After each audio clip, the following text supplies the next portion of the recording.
Como algunos ya sabrán, yo soy de Argentina. Hace un tiempo que ya estoy viviendo aquí en Barcelona, en España. Y una de las cosas que más me sorprendió de vivir aquí es que tenemos cosas muy similares. Lo cual, bueno, me sorprendió. Provenimos de ellos principalmente. Debería ser lógico que estas cosas no deberían sorprenderme. Pero bueno, me sorprendió que los típicos versos, omisiones y mentiras a la hora de comprar un coche usado son exactamente iguales en Argentina que en España. Lo cual empecé a analizar en la red, y empecé a ver un poco más y investigar, y me di cuenta que en muchos lugares se dan un top 9, un top 9 que les voy a presentar ahora, de las frases, las omisiones y los versos más típicos que nosotros podemos encontrar a la hora de analizar un anuncio de un usado, o bien cuando vamos a charlar las cosas que nos dicen. Así que bueno, vamos a arrancar ya con el número 9 y quédense hasta el final porque al menos se van a reír o se van a dar cuenta de que muchas cosas que pensaban no eran así. Así que bueno, de nuevo, arrancamos, vamos con el número 9 ya. No tiene deuda, está listo para transferir. De los casi más de 10 coches que he comprado usados en mi vida, esta es la más peligrosa que me ha pasado, y al menos 2 veces me he salvado de caer en el tema de que no tiene deuda y creerle efectivamente a la persona que estaba diciéndome esto. Es muy importante pedir los libros de deuda y los informes de dominio.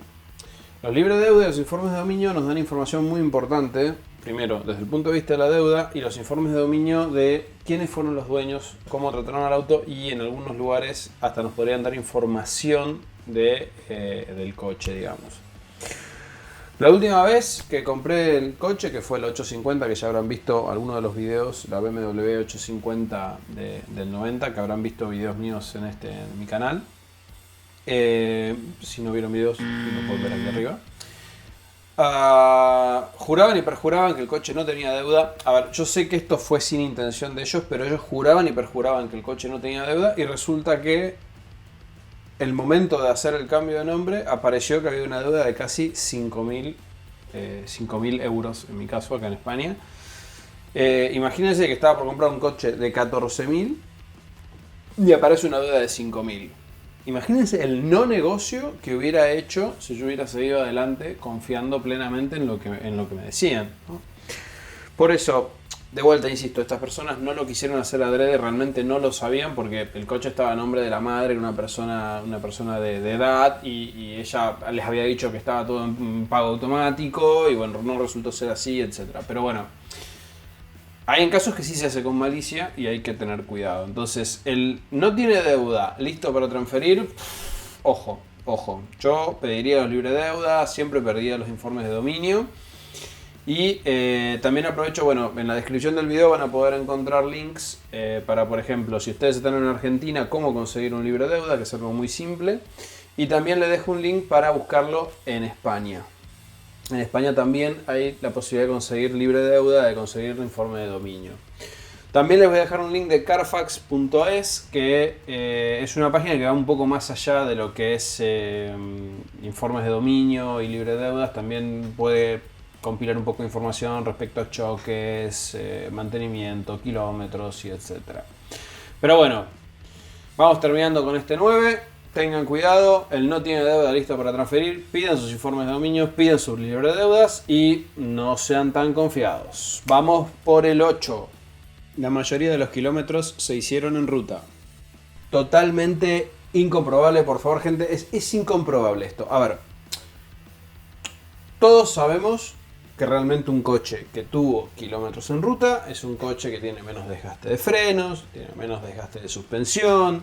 En general es un coche que tiene menos desgaste. Todos desearíamos tener un coche que haya hecho todos sus kilómetros en ruta.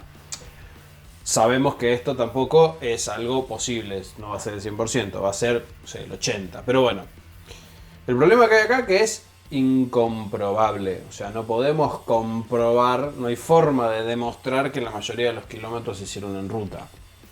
Ahora, algunos me preguntarán, ¿por qué? ¿Por qué un coche que tiene kilómetros en ruta puede estar en mejor estado uno que tiene kilómetros en ciudad? Bueno, cuando nosotros hacemos largos trayectos en la ruta, utilizamos menos los frenos, Normalmente las rutas, las autopistas tienen menos baches, menos pozos, entonces la suspensión sufre bastante menos. El motor, toda la parte de rodamientos, de ruedas, todas las partes que llevan lubricación, la caja y todo, como mantienen periodos más largos de funcionamiento a temperaturas, funcionan más tiempo en las temperaturas normales de funcionamiento, el desgaste y el tema de la contracción y la dilatación y la contracción respecto a los ciclos de temperatura son menos.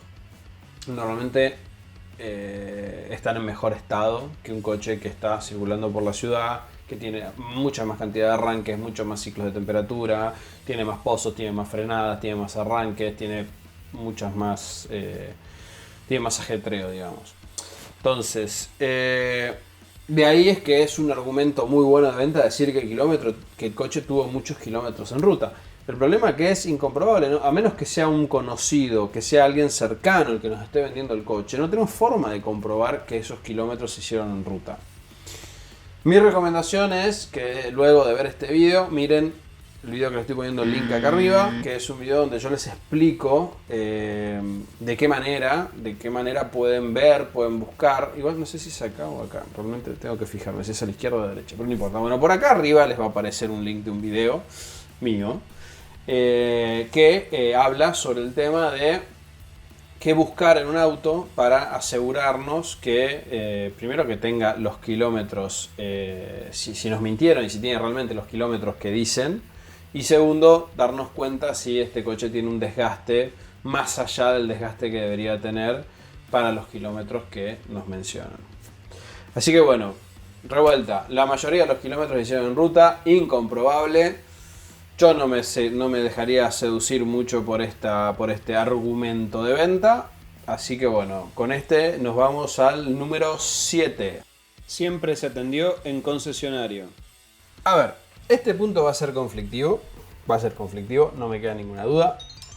Porque siempre va a haber gente que pensará que esto no es garantía de nada. Y voy a tener el otro grupo de gente que va a pensar que esto es la garantía más grande que puede existir, comprar un coche usado que haya sido siempre atendido en concesionario. A ver,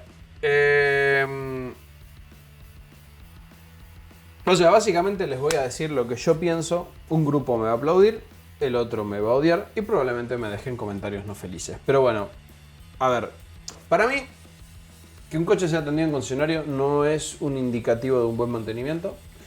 Sí me puede dar seguridad respecto a los kilómetros reales. Si un coche se atendió siempre en concesionario, quedan registrados los kilómetros y por lo tanto me puede dar una indicación de si los kilómetros que tiene este coche son kilómetros reales. Pero no es un indicativo de buen mantenimiento. ¿Por qué? ¿Por qué no es un indicativo de que es buen mantenimiento? Porque, a ver, es simple. Así como existen malas panaderías, malos peluqueros y malos youtubers, existen malos talleres mecánicos. Y dentro de malos talleres mecánicos también se engloban los concesionarios. Puede ser que haya concesionarios de marcas muy buenos, sí, obvio que los puede haber.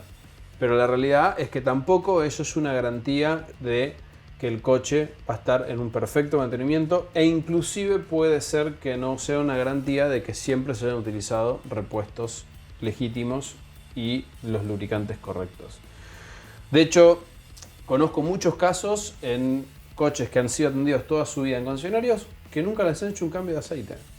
Está bien, yo vengo de Argentina, estamos todos claros, en Argentina las cosas son un poco más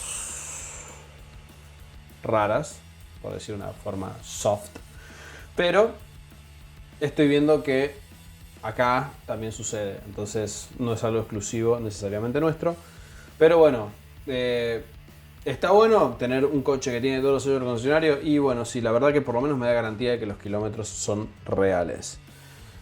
Así que bueno, con esto en mente vamos al número 6. Lo usaba la abuela para ir a misa o ver al médico. Este en particular me encanta porque viene de los creadores de Todos los kilómetros se hicieron en ruta. Quizás también lo han visto en películas como No tiene deuda o Después te lo arreglo. A ver, la nona no iba a misa, que quede claro. La nona no iba a misa. Probablemente el nieto o el hijo iban todos los viernes a las picadas. Solo los viernes, pero iban a las picadas. Incomprobable. O sea, esto es como lo de los kilómetros en ruta. O sea, ¿cómo compruebo que realmente era la vieja la que manejaba el coche y era la que iba a misa o a la iglesia o al médico o a visitar a... no sé, ni idea. Jugar con la edad del vendedor es un argumento de venta increíble que lo he escuchado en muchísimos lugares, pero necesariamente no implica que sea así. Así que no se dejen engañar. Y si le creen, probablemente les pase lo del comercial de Volkswagen. Les recomiendo que lo miren. No se vayan de este video, pero les voy a dejar el link del comercial en la descripción del video. Así que bueno, la abuela no lo usaba para ir a misa, seguro que no iba a la iglesia y tampoco iba a ver el médico. Y con esto nos vamos al número 5. Anda, pero solo hay que... Particularmente esta me enerva. Si el coche no anda, ¿por qué lo querés cobrar como un coche que ande? Corta. Gente, nunca algo es tonto. A menos que tengan claro que es algo tonto, ¿no? O sea, si son tipos que tienen idea y ven algo que es tonto de reparar, es tonto. Pero si fuera algo realmente simple de reparar, la persona lo repararía y lo vendería. Si no, ¿por qué les regalaría dinero? ¿A ustedes les gusta regalar dinero? A mí no me gusta regalar dinero. Y a nadie le gusta regalar dinero. Entonces, si un coche vale 10.000, se lo están ofreciendo por 5.000 y les dicen que la reparación vale 500, gato encerrado, gente, gato encerrado. Se los vendería 9.500, 9.000 por la molestia, por ejemplo, pero no lo venderían en 5.000. A ver, es verdad que en internet hay oportunidades.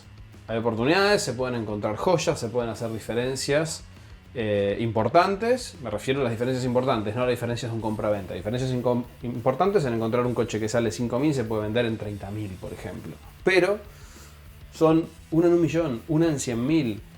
Hoy veo internet y todos están comprando campos por 10.000 que mágicamente tienen un granero con coches valuados en 50 millones de dólares. Y así, listo, vamos todos a comprar campos. Vamos, rápido, vayan, ya compren un campo de 10.000 y se van a hacer multimillonarios. A ver, en conclusión, el solo hay que, casi, pero casi nunca es un solo hay que. Siempre hay algo más, hay algo de fondo, hay algo que no les están diciendo. Tengan cuidado con eso. Y ya que estamos, les voy a dar el diccionario de traducción del solo hay que. Por ejemplo, solo hay que descarbonizar la tapa significa que hay que hacer el motor. Solo hay que cambiarle la junta significa que hay que hacer el motor. Y finalmente, solo quema un poco de aceite significa, a ver, adivinen, que hay que hacer el motor. Bueno, vamos con la número 4. Es el único en el país, continente, mundo, galaxia. He aquí los maestros de la estadística y la probabilidad. Continuamente leo los anuncios de Marketplace y de páginas especializadas de compra-venta de autos y quizás que me encuentro 2 o 3 de estos anuncios por semana. Muchos creen que realmente el negocio de las automotrices es fabricar poca cantidad de autos y que sean muy caros para que el día de mañana, y muy exclusivos también, y para que el día de mañana puedan vendernos una fortuna. Pero, esperen, no, ese no es el negocio de las automotrices. Entonces, si bien puede ser que haya estos coches únicos, no es normal, y aseverar que un coche es único es muy difícil de hacer si no lo fundamentamos con la información correcta. Que eso el único que lo podría llegar a aseverar es el fabricante o tener toda la trazabilidad de documentación para demostrarlo. Entonces, no se queden con la frase típica de decir es el único, es una versión súper especial, viene potenciada de fábrica, porque muchas veces no es más que un auto común y una persona que tiene una ferviente creencia de que este coche sí es especial. No nos dejemos engañar por estos ventajistas que quieren jugar por nuestra ansiedad y de esta forma nos vamos al video número 3. Pensar que es un clásico solo porque es viejo. Bueno, podría empezar con: hola, sí, tengo un cubo de óxido que alguna vez fue un coche y quiero 10.000 porque era un clásico. A ver si entiendo. No lo entiendo. La verdad que no lo entiendo. Viejo no es sinónimo de un coche clásico. Para que sea un clásico tiene que tener algunas cosas más, aparte de ser viejo. Y no sería viejo, sino que sería antiguo. Pero, por ejemplo, debería ser pocas unidades. O sea, hay coches que inclusive son clásicos sin ser de marcas renombradas, solamente porque hay pocas unidades. Que tenga alguna mecánica o alguna característica especial, que se desempeñe mejor deportivamente o algo por el estilo. Que tenga muy pocos kilómetros. Y, a ver, tiene que tener muy pocos kilómetros, ser comprobables, o sea, poder comprobar que son pocos kilómetros. Y también acá entramos en la disyuntiva de decir qué son pocos kilómetros y cuánto vale la cantidad poca de kilómetros que tiene ese coche. También puede ser algún coche que tenga alguna propiedad avanzada de la época, o sea, por ejemplo, un coche que viniera con suspensión independiente en los 80, aunque ya era poco común, o que un coche de 16 válvulas en los fines de los 80, principios de los 90, una característica de ese estilo. Y después también puede ser que haya sido de alguna celebridad. Y esta particularmente tampoco lo entiendo. Porque haya tenido una celebridad encima puede llegar a ser importante por un coleccionista. A ver, no los critico. Si a ustedes les interesa tener el auto de tal o de cual, me parece perfecto. Pero no sé si ya estamos hablando de coches o estamos hablando de otro tipo de colección, de otro tipo de valor. Entonces, en fin. Lo viejo no es clásico. Y si el verdulero le contó en la peluquería que ese coche era único o era especial, hay grandes probabilidades de que eso no sea verdad. Y con esto nos vamos al puesto número 2. Era de un médico, piloto, abogado o astronauta. Cada vez que escucho esta frase, madre mía, como si la profesión dijera algo de los conocimientos mecánicos o los conocimientos o la capacidad de mantenimiento que pueda tener una persona. Pero esta me encanta porque entras al concesionario de usados o empezás a leer y dice, era de un médico renombrado, era del cardiólogo, era del astronauta, y vos decís, esta se lleva el puesto número 2 en mi top 9 porque por lejos creo que es la más usada y creo que es la más ridícula de todas también. O sea, es la más usada y la más ridícula de todas. ¿Por qué es la más ridícula de todas? Porque no tiene absolutamente ningún tipo de conexión. Las otras podría ser, o sea, que tenga kilómetros en ruta, está bien, no es comprobable, pero es verdad que mejoran la mecánica del coche, si fueran reales. O sea, esta no tiene ningún tipo de conexión con nada, o sea, es tipo, porque la manejaba tal tipo de profesional, el coche va a estar mejor. O sea, no tiene sentido, realmente no tiene sentido. Por eso se lleva al puesto número 2 y así sin más, ya saben. Tito, redoblantes por favor. Y la número 1 de este top 9 es... El aire anda, pero solo hay que cargarlo. Madre mía. A ver. ¿Anda o no anda? ¿Enfría? Si no enfría, es que no anda. Es un aire acondicionado. O sea, lo mínimo que yo voy a requerir de un aire acondicionado es que enfríe. Perdón, pero bueno. Esta es la ganadora porque... Nunca lo vas a cargar y va a salir andando. Puede que ande, quizás ande un tiempito, pero seguro que no va a andar.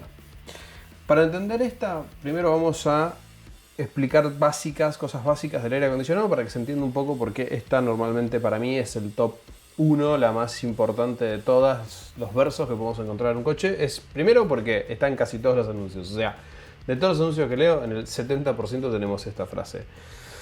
Así que bueno, nociones básicas del aire acondicionado. Número 1. Es un circuito sellado a presión. O sea, eso quiere decir que nada tiene que entrar ni nada tiene que salir. Es un circuito sellado. Adentro de ese circuito hay una mezcla de gas con aceite. En realidad el aceite se mezcla con el gas cuando el gas, al ser comprimido, se convierte en líquido. Básicamente el funcionamiento del aire acondicionado es que tengo un gas, que lo comprimo en el compresor, pasa de su estado gaseoso a su estado líquido y se mueve como líquido hasta el evaporador que está dentro del coche. En el evaporador dentro del coche ese fluido se vuelve a expandir, se vuelve a generar gas, en ese proceso absorbe calor y es lo que nosotros llamamos frío. El enemigo número 1 de un aire acondicionado es cuando dentro de ese circuito cerrado donde hay un gas, hay humedad, o sea, agua. Y si no anda para nada, el circuito no funciona para nada, no tenemos forma de comprobar ninguno de los 10 componentes imprescindibles que tiene el equipo para funcionar. Entonces, De aquí el riesgo de comprar algo que no anda con la frase de solo hay que cargarlo, cuando una carga casi todos saben que es relativamente barata, pero reemplazar cualquiera de estas partes es infinitamente caro. Entonces, ¿qué es lo que pasa cuando nosotros compramos un aire acondicionado que no anda o que está descargado? Al cargarlo no tenemos garantía que salga funcionando, ninguna, no tenemos ninguna garantía que si nosotros cargamos un aire acondicionado, ese aire acondicionado funcione, porque no sabíamos cómo estaba antes y cuál era el estado anterior. Por ejemplo, no podemos saber si el compresor funciona. O sea, el compresor es la pieza más importante que tiene el aire acondicionado y aparte es la más cara y no tenemos forma de probarla. Y si no tiene gas, por sea que tiene una manguera rota o porque sea que tiene una pérdida o tiene una pinchadura o lo que fuera, ese gas que está sellado a presión con ese aceite salió del circuito. Pero adentro no queda vacío. Lo que queda adentro es que ese gas que sale se reemplaza por aire, por aire ambiente. El aire ambiente tiene humedad, por lo tanto tiene agua. Entonces, esa agua queda dentro del sistema. ¿Qué hace el agua dentro del sistema? ¿Por qué es el enemigo número uno de un aire acondicionado? Primero porque oxida. Hay partes metálicas, partes de aluminio, partes de hierro, se oxidan. Donde se oxida se genera suciedad, se genera esa polvillo naranja que mezclado con aceite y con agua genera una crema hermosa. Segundo, satura el filtro. El filtro tiene un secador adentro, tiene un elemento como ese sílica gel que viene a veces en las cajas que absorbe humedad. ¿Por qué tiene un elemento que absorbe humedad? Porque cuando yo armo el circuito por primera vez, humedad ambiente hay, yo le hago un procedimiento para retirar esa humedad, pero siempre algo queda. Y ese filtro está diseñado para absorber esa poca cantidad de humedad que queda en el sistema. Si el circuito está abierto mucho tiempo, ese sílica gel, ese disecante, se satura de humedad y no puede secar más. Y tercero, una de las cosas más complicadas que tiene la humedad, depende de qué tipo de sistema estemos hablando, algunos de los aceites son higroscópicos, o sea, absorben humedad, o sea, se mezclan con el aceite. Y el problema es que una vez que se mezclan con el aceite, no hay forma de sacarlo a menos de que yo cambie el aceite. Entonces, ya de movida, en este caso, que no tenga gas, para ponerlo en marcha, no solo lo tengo que cargar, tengo que cambiarle el filtro, tengo que verificar que no haya óxido y mínimo quizás le voy a tener que cambiar todo el aceite. Eso implica desarmar íntegramente todo el coche. Así que tengan en cuenta que reparar un aire puede ser muy caro, a veces puede costar miles. Así que no se dejen engañar por este viejo truco de el aire anda, pero solo hay que cargarlo, porque una de 1.000.000 puede llegar a salir, pero nunca es así. Espero que les haya gustado mi top 9, nos vemos en el próximo video y suscríbanse. Gracias.